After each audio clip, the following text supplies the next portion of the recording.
ایمانی زندگی میں جب ہم عمل کی طرف آتے ہیں تو سب سے اہم چیز نماز ہے۔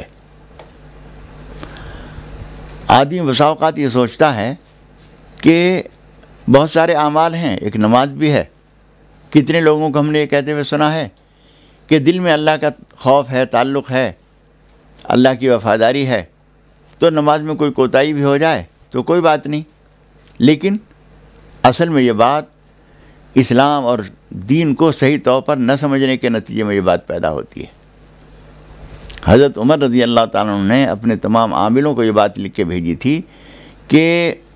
تم میں سے ہر شخص جو ہے جتنا نماز کا پابند ہوگا اتنا ہی وہ تمام چیزوں کا حق ادا کر سکے گا،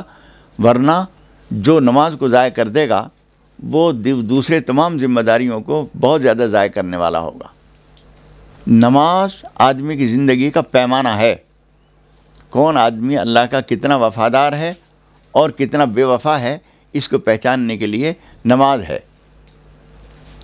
نماز کے معاملے میں بڑے اچھے لوگوں کو ہم نے دیکھا ہے کہ وہ غفلت کا شکار ہے۔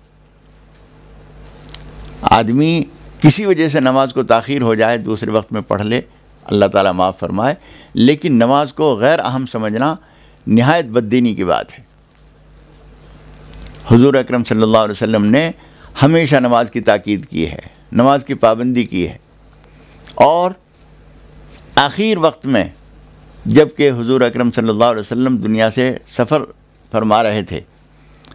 حضرت ابوبکر صدیق رضی اللہ تعالیٰ عنہ یہ فرماتے ہیں کہ میں نے حضور اکرم صلی اللہ علیہ وسلم کی زبان مبارک سے جو آخری الفاظ سنے ہیں،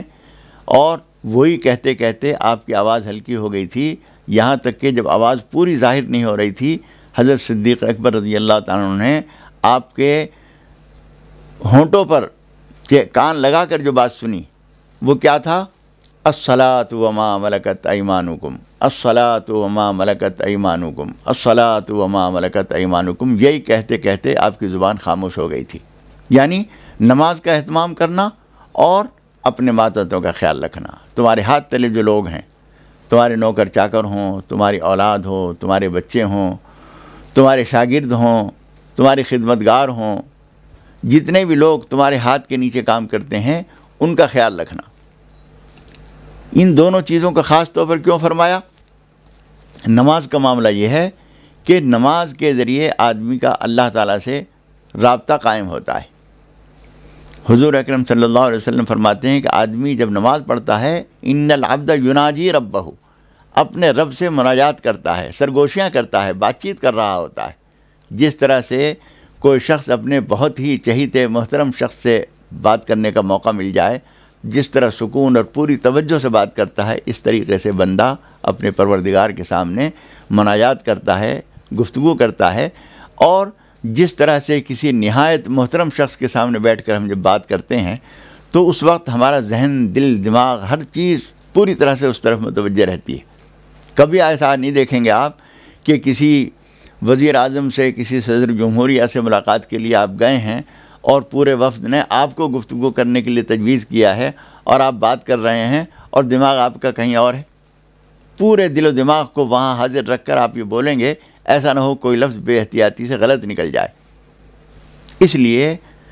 نماز میں جو خشوع خضوع کی جو اہمیت ہے وہ یہی ہے کہ جب ہم اللہ تعالیٰ سے بات کریں تو ہمارا دل اور دماغ، ہر چیز ہماری پرسکون ہو، اور آدمی یہ دیکھ کر آدمی یہ محسوس کرے کہ واقعی یہ شخص جو ہے اس کے اوپر نماز طاری ہے، اللہ تعالیٰ کی عظمت و جلال اس کے اوپر حاوی ہے۔ اس طرح سے جب آدمی نماز پڑھتا ہے تو وہ نماز، مختصر سی تھوڑی سی نماز بھی بہت زیادہ اجر و ثواب دلاتی ہے اور اللہ تعالیٰ سے انتہائی قربت حاصل کراتی ہے۔ اسی لیے حضور اکرم صلی اللہ علیہ وسلم فرماتے ہیں کہ آخر وقت میں ایک دور ایسا آنے والا ہے کہ مسجدوں میں نمازیوں سے بھری ہوئی مل جائیں گی، لیکن لا تری فیہا خاشعا، ایک آدمی بھی ان میں ایسا نہیں ملے گا جو خشوع کے ساتھ، خضوع کے ساتھ، پوری لگن اور دل کی چاہت کے ساتھ اللہ تعالیٰ کے سامنے کھڑا ہوا ہوگا۔ اس لیے بندے کو چاہیے کہ جو نماز کے لیے کھڑا ہو تو ہر طرف سے اپنے ذہن کو ہٹا لے، جس طرح سے ہم ہاتھ اٹھا لیتے ہیں کہ ہر چیز سے ہم نے ہاتھ ہٹا لیے، اسی طریقے سے ذہن کے اندر سے بھی آپ ہر چیز سے اپنے آپ کو، اپنی توجہ کو ہٹا لیجئے، تو آپ کی یہ نماز نہایت مقبول اور اللہ تعالیٰ کی پسندیدہ نماز ہوگی۔ اسی نماز کے بعد پھر جب ہم دعا کرتے ہیں، حضور اکرم صلی اللہ علیہ وسلم فرماتے ہیں کہ فرض نمازوں کے بعد دعائیں بہت قبول ہوتی ہیں۔ کیوں قبول ہوتی ہیں؟ ہم نے اپنی بہت عمدہ نماز ادا کر کے اللہ تعالیٰ کی رحمت کو اپنی طرف متوجہ کر لیا، تو اب اللہ تعالیٰ گویا فرما رہا ہے کہ اب میرے بندے کیا کہتا ہے تو کہہ، مانگ کیا مانگتا ہے۔ اس وقت ہم جو دعا کرتے ہیں اللہ تعالیٰ اسے قبول فرماتا ہے اور ہماری مرادیں پوری ہوتی ہیں۔ یہ الگ بات ہے کہ اس کی اپنی مصلحت کے لحاظ سے کچھ دیر ہو، کچھ وقت گزر جائے، یہ الگ بات ہے جو دعا کے موضوع پر کسی وقت انشاءاللہ تعالیٰ ہم بیان کریں گے۔ لیکن نماز کے بعد جو دعا قبول ہوتی ہے اس کا راز یہی ہے کہ اس طرح سے بندہ اپنے آپ کو اللہ تعالیٰ کے بہت قریب کرتا ہے۔ جب اللہ کی رحمت متوجہ ہوتی ہے تو پھر وہ گویا اپنا سوال پیش کرتا ہے۔